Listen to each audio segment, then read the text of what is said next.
Okay, back at it for another one. There's a bunch of slag on the block, all in here, and last night I basically went in with a hammer and I chipped all that slag off over here. There's a piece up in the corner there.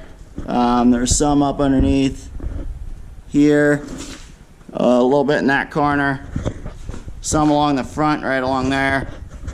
I think we even had a spot back here somewhere. Yeah, right there. So there's a bunch of slag throughout the outside of the block.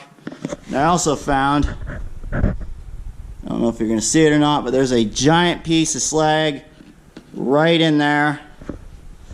Try to get you guys to, there you can kind of see it right in that corner. It's really hard to see. We're back at it today. We're going to strip it down a little bit, dive in, see what's going on, why this cylinder is lower than the rest of them at top dead center. That's going to be something we're going to try and attack and get to today, along with I'm going to be doing some work with the block, and there's a video, I think it's the Craig 909. He had a video on it quite a while ago about coming in here and any stuff like this. Yeah, there's imperfections around here. Cleaning this all up, making it nice and smooth and round. Stuff like right here, like any little jagged edge, stuff like this. Taking that stuff off the block and cleaning it up, not only for aesthetic reasons, the idea being engine block and everything, it all makes a sound regardless. Like you hit the stand, it's making a sound. Whatever you have makes a sound when something contacts it. There's always a resonance at which that piece can crack because of. So one of the theories with why these blocks crack down here, well, one is that it's a 2-bolt main and it's weak casting. Two is that the engine hits a certain point and a resonance. So when the sound of the block plus the internals, it makes a sound like you can. Basically, when it hits a certain frequency, that frequency will cause it to crack. The same idea as if you're to have like an opera singer hold a wine glass and then basically scream at it, essentially. The wine glass explodes. The same idea with the block is the relative theory. So they say rounding the edges, like cleaning up any imperfections, rounding the edges, deburring anything. So if there's any burrs along here, stuff like this, it's going to make it better first off when you're working with it, because you're not going to get that catching your hand. So if you ever have to grab something on the block, or you're not going to run your hand along it and slice it. Potentially it reduces the noise and the pitch of it, which will in turn actually create the block to be stronger because it doesn't have that sound internally that causes it to crack. Now again, it's not proven that that's what it is. Sometimes it's torque, sometimes it's horsepower, sometimes it's RPM, sometimes it's harmonics being out of balance, sometimes it's a bad tune. It really depends on what it is and why it splits, but sometimes there are blocks that just split for no reason on very low horsepower, and the theory is that some of it can be caused with resonance through the motor. Well, some of it might just be caused because the firing order. Don't know.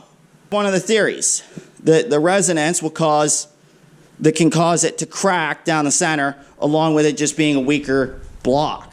So not discrediting that the block is weak, it's a weak block. We all know that. Reducing any chances, like just taking stuff like that, I can cut this right off with a carbide. I can grind this off and make this nice and smooth. And it'll look a million times better. Right here, look, you can see there's a little piece right there.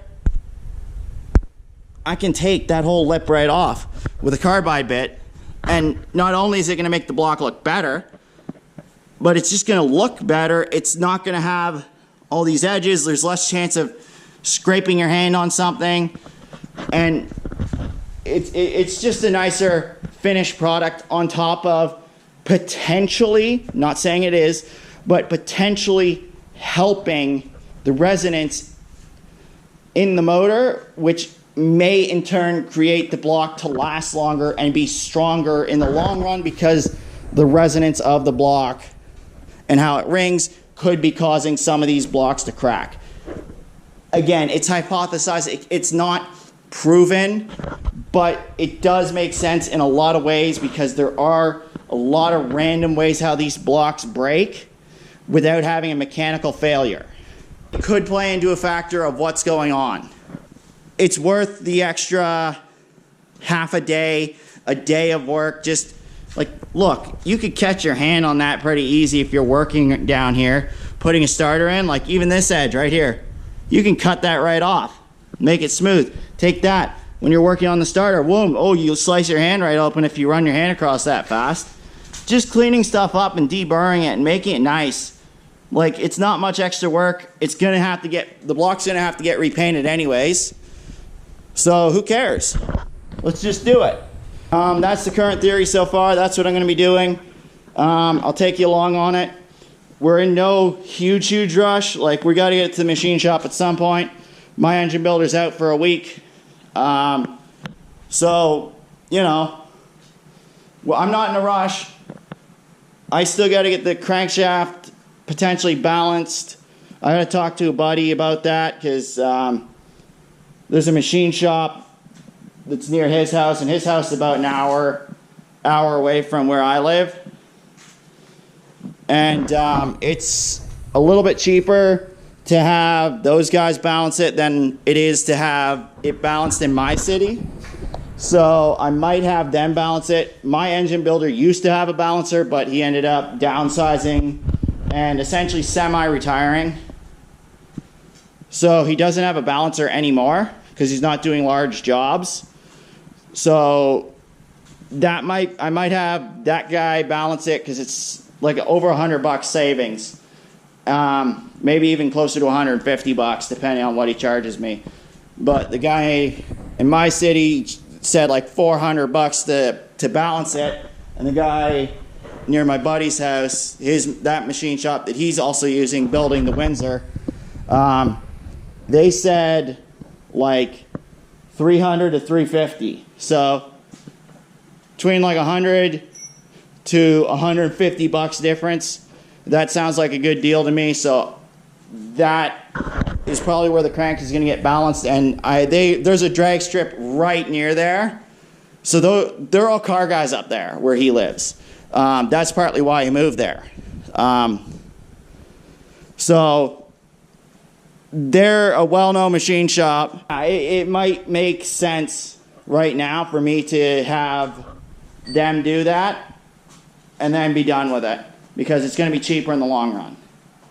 But regardless, let's get into it. I want to get this thing torn apart. I want to dive in and get this thing cleaned up. I want to clean up all these edges, deburr the block, clean up all the slag, get that giant nasty chunk of slag that's right in there, which is in a bad spot. If that's in an oil drain, because there's your oil pump drive. This is where your distributor is, and there's a massive chunk right here. If that chunk had fallen off, that would have destroyed this motor. So I'm getting that thing out of there as fast as possible. So let's get to it. Let's get this timing cover off. Let's get into this. I'm sick of talking. Let's get this motor ripped apart.